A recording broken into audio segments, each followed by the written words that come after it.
Friends, ഇന്നത്തെ വീഡിയോയിൽ ഞാൻ പറയാൻ പോകുന്ന വിൽപത്രത്തെ കുറിച്ചാണ്. വിൽപത്രം ഒസ്യത്ത് എന്ന പേരിലും അറിയപ്പെടുന്നുണ്ട്. വിൽപത്രം എന്നാൽ ഒരാളുടെ ജീവിതദശയിൽ അയാളുടെ വസ്തുവകകൾ എങ്ങനെ ഭാഗം വെക്കണം എന്നതിനെ കുറിച്ച് തയ്യാറാക്കുന്ന രേഖയാണ്. ഒരാളുടെ ജീവിതദശയിൽ അയാൾക്ക് എത്ര തവണ വേണമെങ്കിലും വിൽപത്രം തയ്യാറാക്കാനും തിരുത്താനും പറ്റും. എന്നാൽ അയാളുടെ അവസാനമായി എഴുതി തയ്യാറാക്കുന്ന വിൽപത്രമാണ് അയാളുടെ വസ്തുവകകളെ സംബന്ധിച്ച് വിഭജിക്കുന്നതിനെ പറ്റിയുള്ള അവസാന രേഖയായി അറിയപ്പെടുന്നത്. വിൽപത്രം രജിസ്ട്രേഡും അൺരജിസ്ട്രേഡും ഉണ്ട്.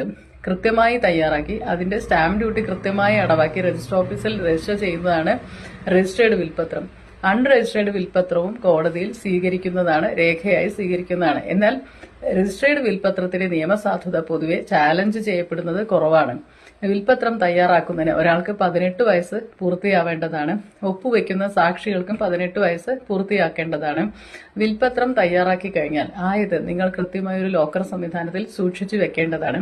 നിങ്ങളുടെ മരണാനന്തരം നിങ്ങളുടെ ഭാര്യ, ബന്ധു, മിത്രാദികൾ കോടതി കയറിയിറങ്ങുന്ന സാഹചര്യം ഒഴിവാക്കാൻ നിങ്ങളുടെ ജീവിതദശയിൽ തന്നെ ഒരു വിൽപത്രം എഴുതി തയ്യാറാക്കി വെക്കുന്നത് നല്ലതാണ്. നിങ്ങൾ 1 സെന്റ് ഭൂമിയുടെ ഉടമസ്ഥനാവട്ടെ, 1 ഏക്കർ ഭൂമിയുടെ ഉടമസ്ഥനാവട്ടെ, ഏക്കർ കണക്കിന് ഭൂമിയുടെ ഉടമസ്ഥനാവട്ടെ, എല്ലാത്തിനെയും സംബന്ധിച്ച് ഒരു രേഖ ഉണ്ടാവുന്നത് എപ്പോഴും നല്ലതാണ്. ആയതിനാൽ നിങ്ങളുടെ മരണശേഷം നിങ്ങളുടെ ബന്ധുമിത്രാദികളും ഭാര്യ മക്കളും കോടതി കയറി ഇറങ്ങുന്നത് ഒഴിവാക്കാൻ ഒരു വിൽപത്രം നിങ്ങളുടെ ജീവിതദശയിൽ തന്നെ എഴുതി തയ്യാറാക്കി സൂക്ഷിച്ചു വെക്കാൻ മറക്കാതിരിക്കുക. Thank you.